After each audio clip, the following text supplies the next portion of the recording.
Hello and welcome to Buzz About, discussions with skilled professionals about how they got there and why they do it. All recorded here at 15 North Studio in Phoenixville, Pennsylvania. Welcome to Buzz About. I'm Megan. And I'm Bert. And today we're here with Mike from Philly Fades in Phoenixville. How are you doing today, Mike?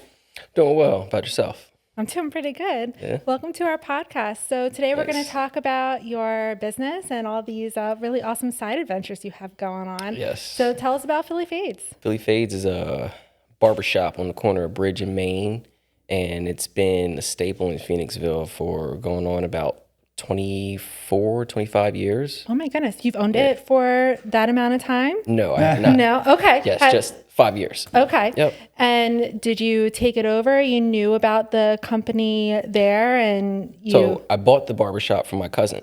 Okay. Yes, my cousin owned the barbershop, and he owned it for about 17 years. Okay. Yep, my cousin Steve, and he's my dad's first cousin, so he's like an uncle to me. Okay. Sure. And he's been, prior to 2019, he was just always in my ear for about 2 years. Come work in the barbershop, come work in the barbershop. Mm-hmm. And knowing that I cut hair ever since I was in high school, that was the the seed he was looking to nurture. And my hindrance was the travel, because I live in Jersey.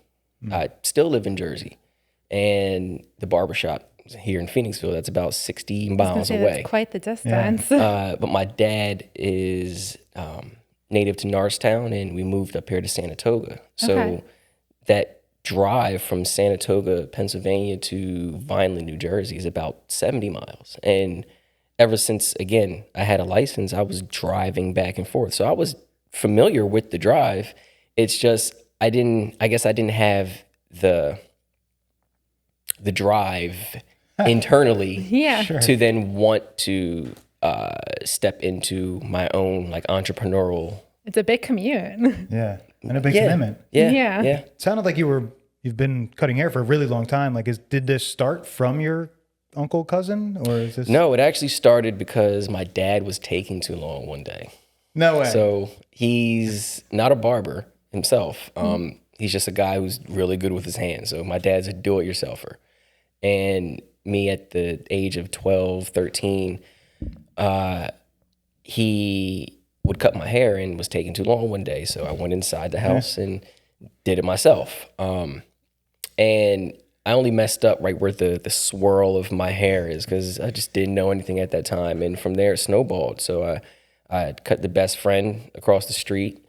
And then from there, it went to the basketball team, then the friends of them. And before I knew it, I just had the travel case in my back, in my trunk. And I would cut hair from time to time. But I would tell myself that I couldn't see myself sitting behind a chair, cutting hair all day.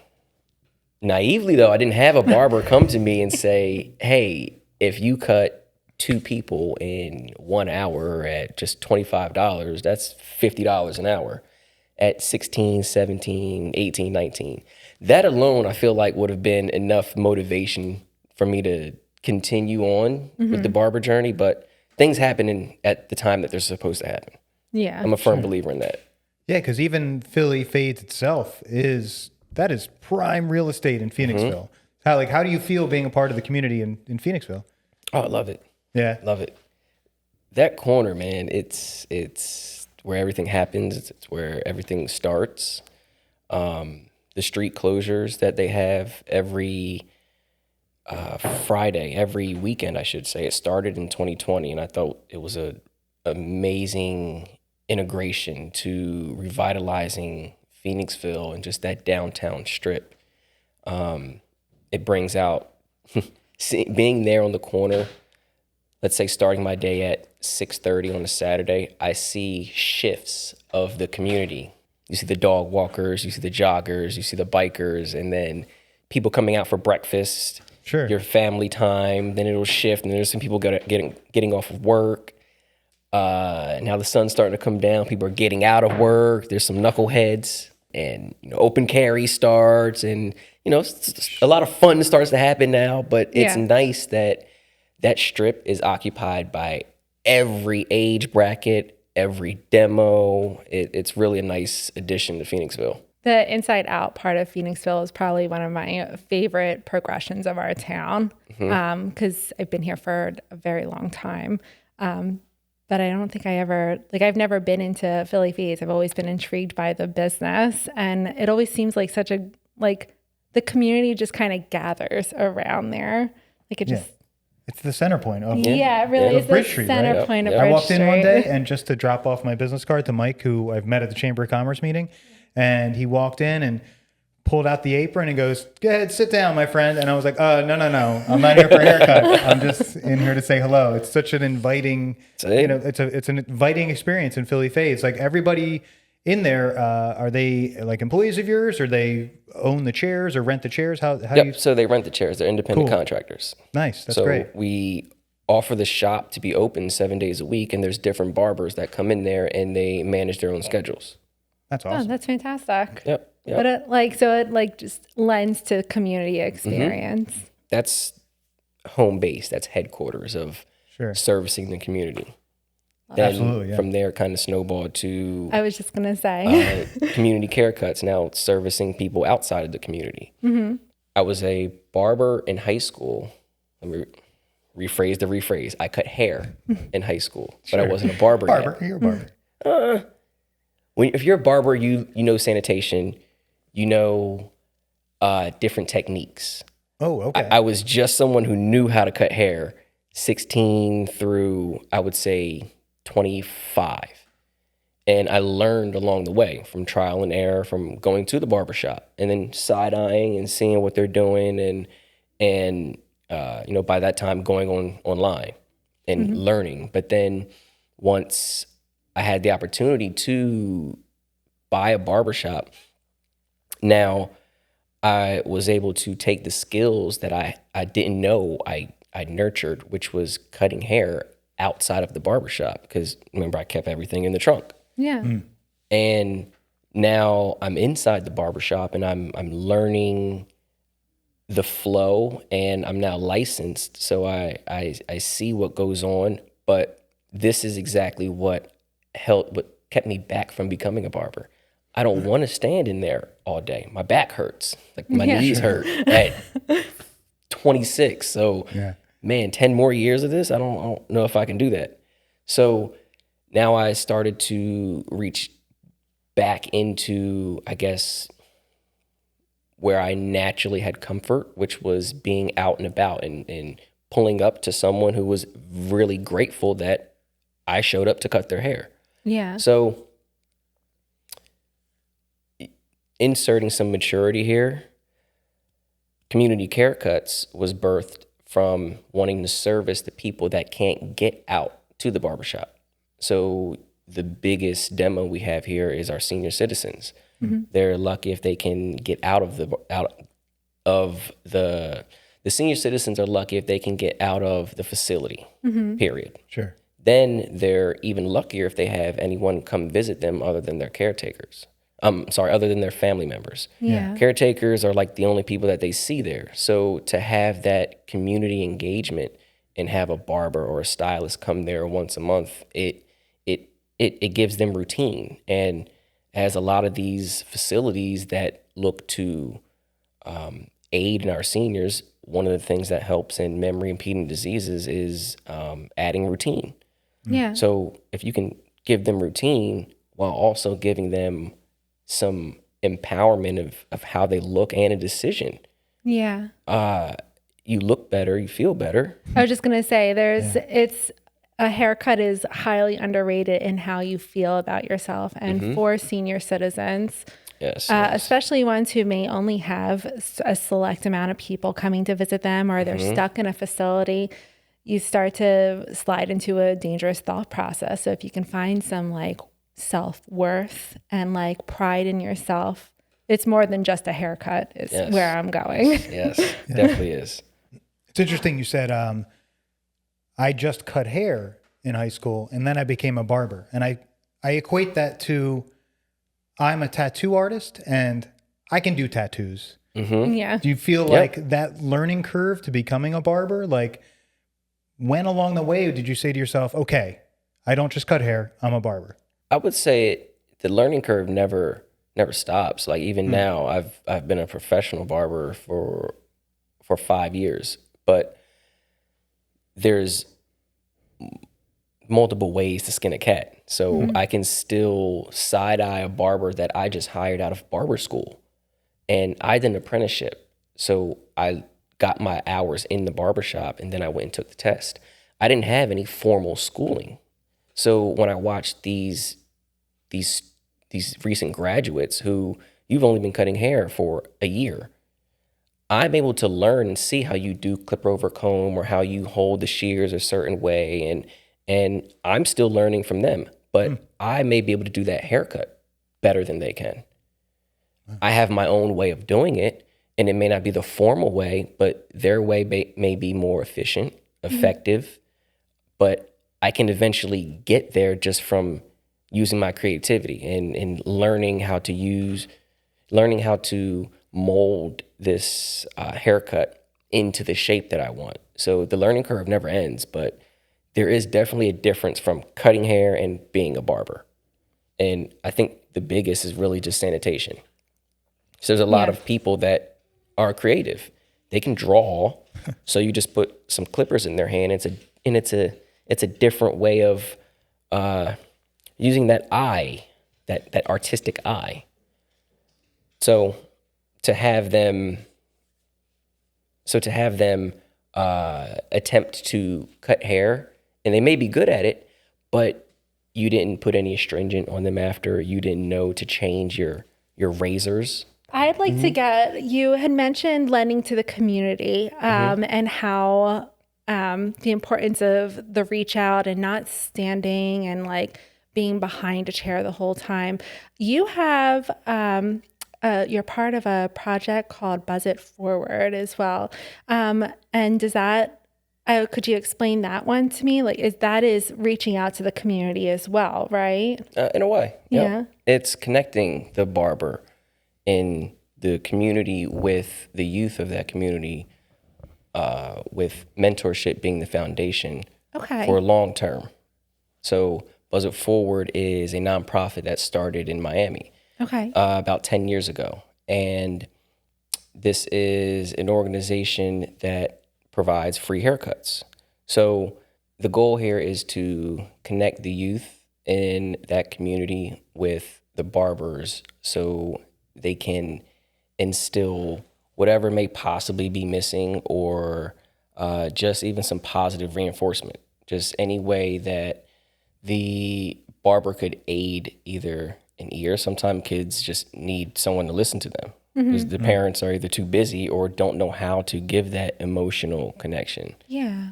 And I've even had some moms say that they don't listen to me. They listen to their coaches, then they listen to the barbers. So the ability to have an organization, any outside organization, choose the benefactor. So these are sponsored haircuts, and depending on where that sponsor would like to benefit, that's where Buzz It Forward then deploys the most top tier Buzzathon. So your Buzzathon is a 4 to 6 hour free haircut event. And my job here, what I feel is my job, being the Pennsylvania ambassador for Buzz It Forward. It started in Miami, but Amir Yusuf, owner, CEO, and my mentor, shout out Amir. He is home based in Jersey City. So they have a National Guard contract with BuzzBox up in Jersey City, the Northeast region, in Florida. Now, I mentioned something new here, BuzzBox. You have Buzz It Forward. Buzz It Forward is your nonprofit organization, and BuzzBox is the media asset company. So BuzzBox, what I was cutting hair in down in Florida, that's your BuzzBox, your asset that provides the haircut. So this could be a shipping container, converted barbershop, a glass box truck, your Sprinter converted barbershop, or a trailer to pull behind, all the way down to which we'll be coming out with now. I'm calling it now my chop shop, but it'll be converted, and that will be the Buzz Box. That'll be your smallest version of a compact roll anywhere luggage style barber case. So do the ambassadors, you said you're an ambassador for this program, do you each have your own Buzz Box, or is it something that's shared amongst different ambassadors? You said there's different regions, so it started in Miami. Sorry, it's a load of questions. You said it started in Miami, and now you're the ambassador for this area. How many ambassadors, how many Buzz Boxes? So I'm the first franchise owner of the Buzz Box. Okay. We're doing a fundraiser September 20th outside the barbershop. Okay. And we're going to raise funds for free haircuts for Phoenixville. What Amir and I are doing with this partnership, it's looking to create the stencil or the cookie cut to then operate in other regions. Oh, 'Cause wonderful. there are other regions that the National Guard is looking to deploy haircuts in, but it's all based off of the bandwidth of Buzz It Forward. So you said initially that Buzz It Forward was to help with children, like just as like a coach apprenticeship. Are those children people who have an interest in pursuing a career in haircuts or barbers?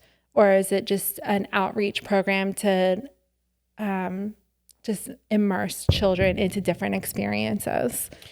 It's about empowering. Okay. Yeah, the main objective of Buzz It Forward is to empower the youth through the haircut process. So not only are you physically looking better, but you now have that connection with the barber whose job here, bottom line, is to mentor in whatever way would be fit here individually for this particular youth. Okay. So with them now looking better, better is perspective. So for them, they're still in that situation. They still have to go back to the home that may not be the happiest, or the school that may not treat them, the population at the school that once upon a time didn't treat them equal or even a way that they should be treated. But now that they look this way, you immediately feel better. So once you feel better, people now may even treat you just how you see that you feel. Or how you carry yourself. Yes. Like look better, how you feel better. value yourself. Like it makes a huge difference. Like Yep. it's just more than a haircut. How did the National Guard get involved? Or the National Guard, sorry. Yep. How did the National Guard get involved? So Amir actually got a contract with the National Guard in 2020. Okay. That was the first tour that they attached themselves to, and I believe this was in Florida, Tampa. Actually, it was Tampa, the Tampa Bay Buccaneers Super Bowl run. That was the first National Guard tour. Cool. Yeah, I recently saw videos of you down in Florida. And how long were you down there? And it seemed like you were cutting a lot of hair of military personnel. And along the way, you were also like interviewing them and things like that and making interesting content. Can you talk about the tour you had in Florida and the impact you had? That tour was amazing. And I'm really appreciative to be a part of it.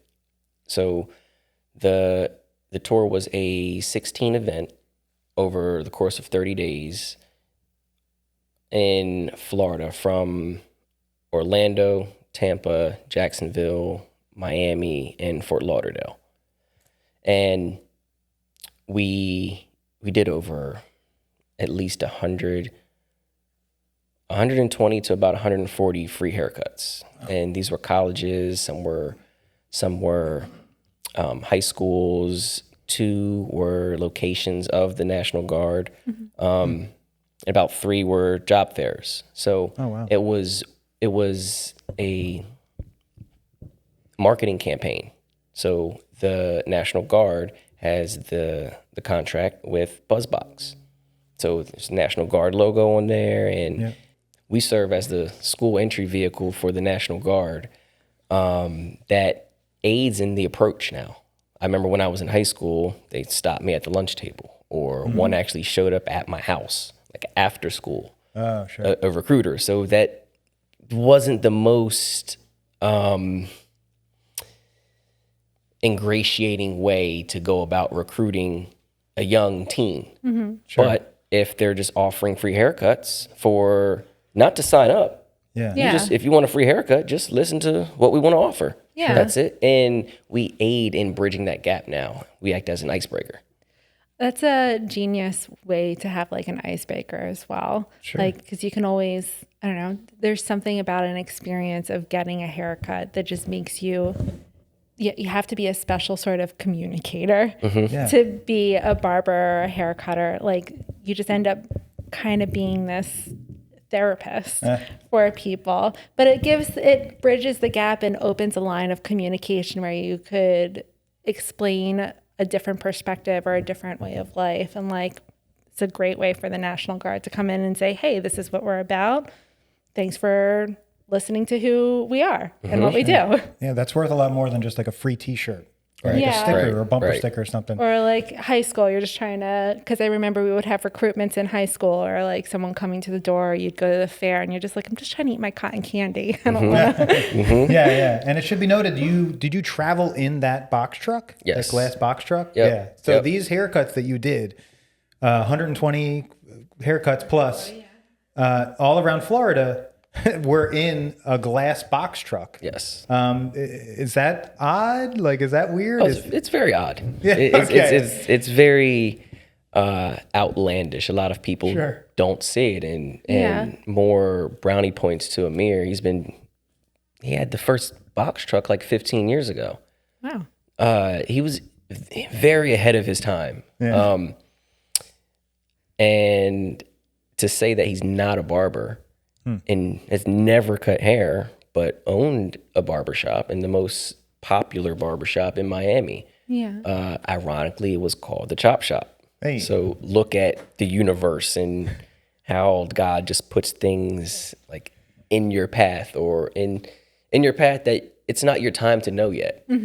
So going back to an earlier story, when I showed up at a buzzathon in Jersey City that I was invited to from a third party that knew that I was doing interviews and social media content specifically for the barber industry, he said it would be nice if you came up here and interviewed Amir.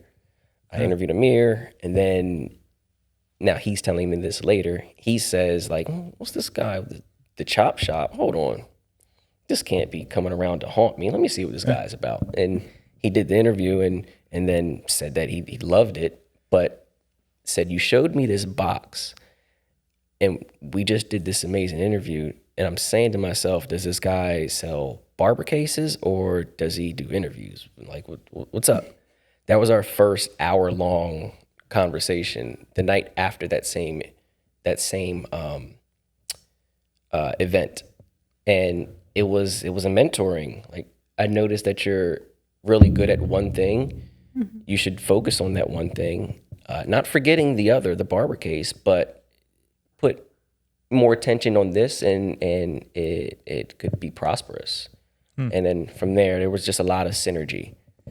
Cool. So with regards to like the interview that you did and all the things that the conversations and almost interviews you've captured in Florida going around in the box truck, like you also are pretty good at like video editing and putting these things together. Like, was that always a big part of your career, showing off kind of what you're doing, or is No. that just something that came along the way? No, it's a snowball effect. Yeah, Like, sure. it was really a snowball effect. Like, I said that I didn't want to become a barber. And then I had the ability to become a barber. I will say that I got the initial drive from my daughter being born. When I had my first child, that's when I wanted the job itself that I was working at. The people at the job got on my nerves, not the job. Yeah. Yeah. So with that I think I worked happening, there. I can understand that. so with that happening, and I already had the invite to work at the barbershop, and I know that I can make more money if I'm working at the barbershop, it's easier to leave this job. And I will say that, again, things happened at the time frame they were supposed to, because I worked for the Devereaux Foundation. If you've never heard of them, they provide service for people on the spectrum intellectually. So they provide care for people, I believe the youngest maybe 3 or 4, all the way up until, end of life. So my guys were high functioning, and we simulated a working environment. I was a vocational aide. So my whole job was to run behavior support plans and simulate a working environment for someone that may have Asperger's or schizophrenia or just simply a low IQ. So in working for them for 5 years, then I wanted to take the extra leap that was always there and do more for myself and my family to become a barber. When I did get into barbering, I already had interpersonal skills, and I saw how to use emotional intelligence to communicate and to get a job done. So that's all. I mean, the people aspect of cutting hair, that's exactly what that is. But some people just have that naturally. Sure. But there are also barbers that are skilled and have horrible people skills. Yeah. So if you can find that gel between the two, I feel like would accelerate whatever it is that you're trying to do.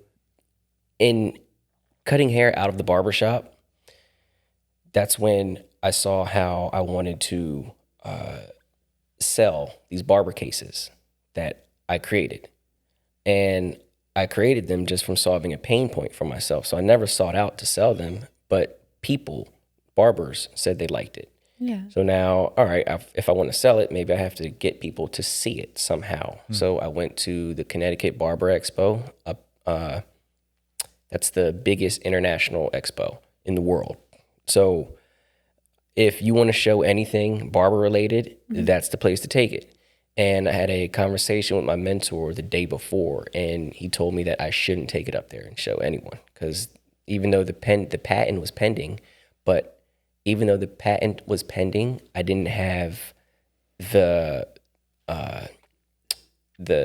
bandwidth to get orders out in a hypothetical that they turned out how I thought. So he said someone else can see this and they can steal it and even do your box at 70%, but they can get it out faster than you. Oh, wow. So here's where You still took it up there? I did, but I listened to him Okay. because I was already committed. Yeah. And here's where, and this is for anyone, if you are looking to progress in life, if you can listen to people around you and remove emotion from what they're saying and just listen to them, you can get so much farther because it hits more. You can receive it, and you're able to process without any bias. So No truer words. yes. Literally no great, truer words. So now I was already committed, but he was right. So I went up there, but I used skills that I had from additional business. I'm also the program director. Well, at the time, I was just the program director for the Culture Talk Show. And I wanted to use those skills and interview barbers up there. So I'm already committed to go there, but I need barbers to help me sell this case.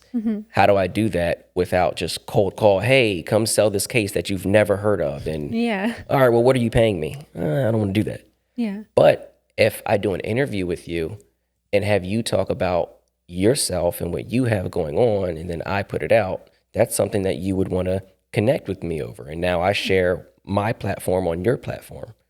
So when I did that, I did 52 interviews over the course of those 2 days. They were about 4 to 5 minutes. Yeah. And these expos are 8 hours long. So 16 hours. It time sounds like a lot, but that I had nothing else to do. I wasn't selling anything. Sure. Gotta start somewhere. Yep. And I met a barber, Mr. Hollywood. Shout out Mr. Hollywood. That's my guy. That's a great name. Yes. Because a lot started because of him. he invited me up to Jersey City where I met Amir.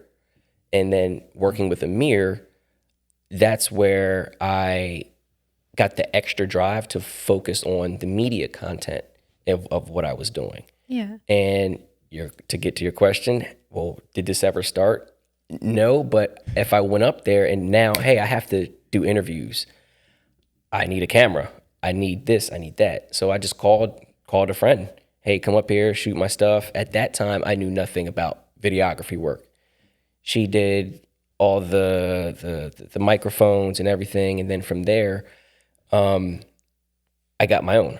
Bought a camera. Well, I connected with the editor, and then he told me, use this, use that. But I brought up the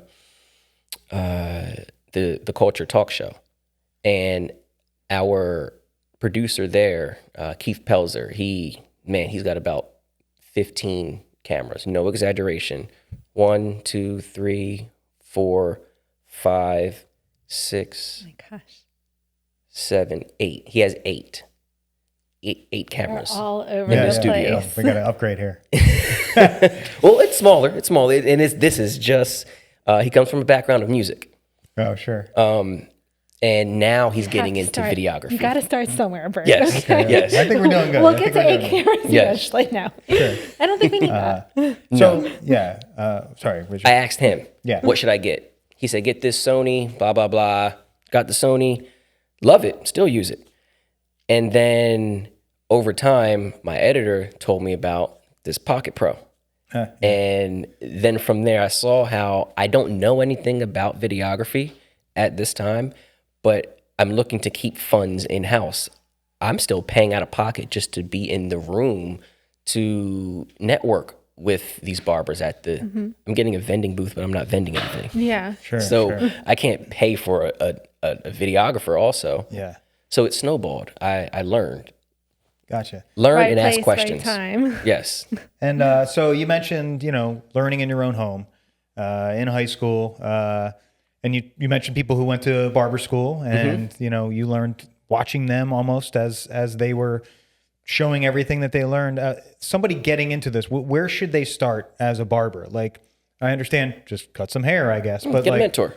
How about a mentor? Mm-hmm. Oh, okay. That's for everything. Everything that I've done now and how everything's accelerating so fast, I have mentors. Even cutting hair.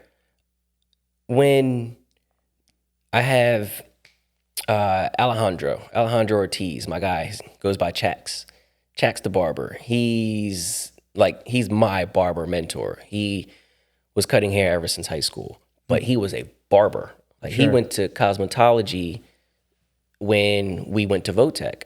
I went to Votech, but I went for electrical construction and did my 2 years while he was over there doing cosmetology. And then once he graduated, he converted that back laundry area of his house to the barbershop, moved from there to a shop, moved to another shop, then bought his shop, then bought a bigger shop. Wow. So That's a good mentor. Yes. Yeah. That's not just a direction, that's a whole path. Yeah, that's my guy. So whenever I needed to know how to hold the shears a certain way or do anything like that foundational, he showed me. And then once I got into the barber game and everything, and I didn't know what scheduling system to use, what do you use? And he told me. Sure. So it's everything. It doesn't matter what you're looking to do. You got to alleviate the humility and be able to ask someone and say, how do you do that? Or, hey, Bert, you're really good at setting all of this up. Can you show me? It's on you to then say yes or no, but you also have to ask a certain way. Again, there's you got to read the room. You have to be respectful, and you have to don't ask. I will say this too. I'm saying ask and find a mentor, but you got to give. If you're asking someone for some information, don't just come with your hand out. Like, is there any way that I could help you with what you have going on? Could I barter? Yeah. You show me how to do videography work, I'll cut your hair. Or Right. like whatever it is, be receptive and find a mentor. We And all listen. have, and Yes. listen. Listen. We all have, and you were saying earlier, just be opening to listening, but we all all, no matter what, have something to learn from each other. Oh yeah, So definitely. it's like the biggest part of growing in general, not just business wise. Yeah. Yes. And how long along your path of being a barber did you stumble across this beautiful beard? Like, is that just a natural thing? I gotta take a break here and ask you about this because this, It's distracting. right? It's How perfect beautiful, it is. right? I'm genuinely amazed by this beard. I've never appreciate had a beard that amazing. Appreciate it. Yeah, that's so great. Are you trimming that yourself or is somebody Yes. else doing that? Okay, that's you? Yep. Wow. Has it been a signature look? I just had someone tell me that it is. Like, Yeah. Oh, yeah. yeah. Client of mine, he was like, yeah, I went to work and one of my guys said they drive past your shop all the time, but he said that he didn't know, which one was you. And I said, I get my hair cut by Mike, the owner. He was like, who? I said, the guy with the beard. And he was like, oh, okay. So he validated it. That's Yeah. the guy. Yeah, that's great. I love it. It's just from, again, I've been cutting my own hair Sure. for 15 years. I haven't had a beard for 15 years, but through trial and error, like it's funny looking at photos of myself before I became a barber, but I was still cutting hair. I say like, oh my gosh, look at my beard. Why does my hair look like that? I was doing that to myself and it was cool, but just trial and error and be receptive. Yeah, that's cool. That's how I get the beard to look like this. See stuff and his beard's nice. Hey, my man, what do you use? Yeah. Sure. So- yeah. Do you ever think back like, oh, back then I thought that was good stuff. Oh, yeah. And then right now, so I get like, I guess, existential about this. I always think like there's always something to learn. You never stop learning. Like you'll plateau if you close yourself down to learning.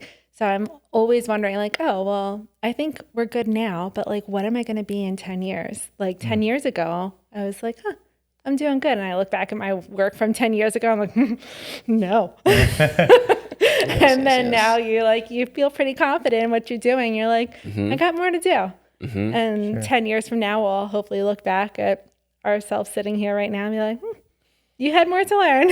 And then you learn it. One of my favorite books is 7 Habits of Highly Effective People. Have you guys read it? No. Yes. Yeah. And beginning with the end in mind and sharpening the saw are my 2 favorite things from that book. And what you said, I've had those thoughts, like the haircuts, looking at old photos, but they were before I became a barber. Like a lot of this, a lot of what I feel that already happened or that is going to happen is from the creative process that I've like solidified and that I now know. Like I have a clear scope as of maybe 2-3 years ago, from listening to different audiobooks that are on that realm of awareness and manifestation, creative process, self-evolution. Yeah. But now with all of that foundation, seeing things unravel, it now becomes like a twilight, like when you see something that's like, hold on, did I just manifest this person to come into my life and tell me that they're a specialist in whatever it was that I was looking to do? Yeah.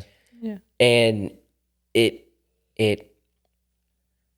makes me feel, I guess, validated that there is more to do. Like I feel like there's always more, but as long as I know what that more looks like, I can focus on the system to get me there. Sure. Not forgetting the end goal, but if I focus on this and just another favorite book, 1% better. If I just get 1% better, that's Atomic Habits. 1% James Clear. better. No, it's Atomic Habits by James Atomic Clear. Habits. I'm James just Clear. crossing that out. Yes. Yeah, I'm a rock breaker. I consider myself a rock breaker. I'm Yeah. just going to keep breaking the rocks, whether there's diamonds on the other side, regardless. So speaking on that, future, like what's even just like owning a barbershop in general, like what's the future cutting hair? You know what I mean? Like not just styles, but like as far as like your business model and things like that. Like what are you planning and hoping for in the future? The future is studios. Oh yeah. Having BuzzBox studios throughout the area. So starting here, hometown, to acquire property or land, preferably land, because now BuzzBox, now we have the foundation to provide studios to people that in 2025, like the independent contractor of whatever it is, whether you're a stylist, nail tech, tattoo artist, or barber, it's all becoming very independent because of the power of social media. So with BuzzBox having a nationwide and then global goal here, the ability to connect with those individual barbers. We're starting with barbers because the goal here is the mentorship. Yeah. So we can serve our personal growth mission simultaneously by helping the community. So as BuzzBox and Buzz It Forward grows, we can't grow without connecting with the barbers that are doing the community work already at a high level. And then as we connect with them, they're able to do it even higher because we gave them the resources. We connected them with the community. We gave them the ability to get a BuzzBox, a van, or even a trailer. So it's evolving with the barber industry and also connecting with the barbers that are already connected or that would like to do more in their community. I love that. It's such like a wholesome goal. I don't know. Because everyone wants to help themselves. Yeah. Everyone wants money. Like, Yeah, obviously. but there is a small amount of people that want to help. I won't say small. There's a smaller amount of the population that wants to help other people. Yep. And I feel like the people that are winning are the ones that can see, all right, if I just stay the path of doing what I want to do, but it gives me a sense of a morale, a win morally, I can prosper here. Because look at the videos, out of those 150 haircuts, at least 130 asked, hey, where can I find you? Oh man, kid, I'm sorry. I'm 1,000 miles away up in New Jersey or Pennsylvania. Yeah. So to have those buzzathons and have those events in Phoenixville, in Philadelphia, in Boyertown, and when we have one, for example, in Philadelphia, I wouldn't be the barber. I would get a barber in Philly. I would get a barber in Boyertown. I would use barbers in Philly Fades for the Buzzathon here in Phoenixville. Yeah. So the goal is to connect those barbers long term. But now we're expanding also. Yeah. And the kids Philly benefiting Fades. I'm sorry. Philly Fades is expanding or? with Buzz It Forward. Okay. Yeah. Sorry. Yep. With all this like philanthropic stuff, do you still consider like cutting hair or being a barber or, you know, having a salon? Like, is that an art form for you? Like, yeah. are you For sure. proud of what you're styling? I mean, right? And yeah, so on that topic, like, can you comment, like, even I asked about the future of your business and what you plan on doing in the future. Like, what about styles and stuff like that? Do you feel like styles are changing all the time? Like, do you think like there's some way to stay on the, cutting edge of, you know, styling people? Yeah. Little pun there. Yeah. I feel like we most definitely are artists. And personally, I feel like that's what makes it easy to do the philanthropic work because it's just my hand. I don't need anything. Obviously, I need clippers, but I don't need product. I don't need to do anything special to then make this person right here feel like $1 million, look completely different. They get out of the chair. When I do the senior haircuts, those are my favorite personally. Love Buzz It Forward. Everything BuzzBox, changing kids' lives is important, and it sets the trajectory for their life. You now can become a new person if you were connected with a positive reinforcement between 7 and 17. With that said, my favorites are the haircuts I do at Community Haircuts with the seniors, because that's a prime example of you just looked completely different. Sure. But then you have this new energy now. Mr. Jenkins got up talking about, oh, I'm about to find a girlfriend now. I'm hey, talking to the aides a little different. Yeah. Like they feel so much better. That's amazing. And it's the fact that I have the ability to do that, but also see it, to your question and of art. And you want to be there, which is really important. You know, you want to be doing this stuff. And I think that's an important part of even taking photography or editing videos. Like, I want to do it in general. And so I think there's like almost like a pat on the back, proud moment when you're done it all. And like, that's really great that you're helping people, especially, you know, the older gentlemen that you're helping out. Now they have a newer style. Right. And they feel rejuvenated. Yeah, that's really is incredible. So do you have anything coming up that you would like to share with us? Sure. I have in September 20th, we're doing a fundraiser outside the barbershop. So Buzzbox, we are doing a kind of ribbon cutting ceremony here, if you will. Okay.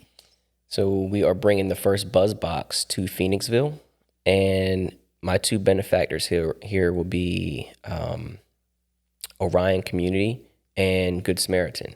Okay. So I've been working with them for the past 2 years, cutting hair for their guys, voluntarily, just to aid in the missions that they're doing, because they're finding them a job, they're giving them resources, connecting them with everything that they need to become a better person and empower them, but they can't do anything from the neck up.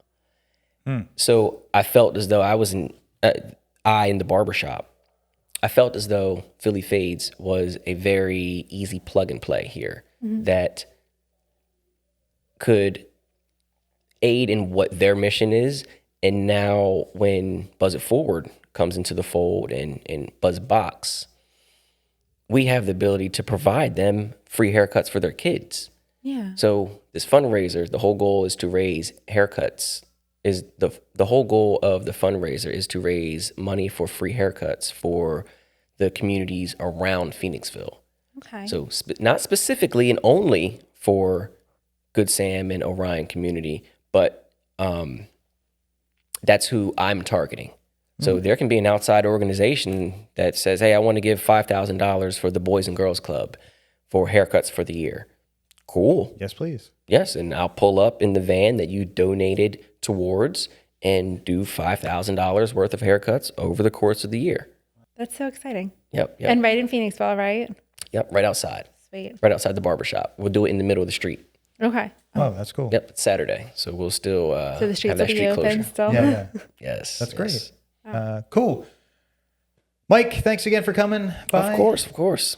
Thank you guys for having me. Appreciate your time, man. Yeah, Yes. such an amazing, enriching conversation. Yeah, this is the Buzz About Barbershops. Thank you very much for tuning in. Please subscribe on all platforms for future episodes. If you'd like your podcast recorded or need a space for filming, please visit 15northvideo.com for more information.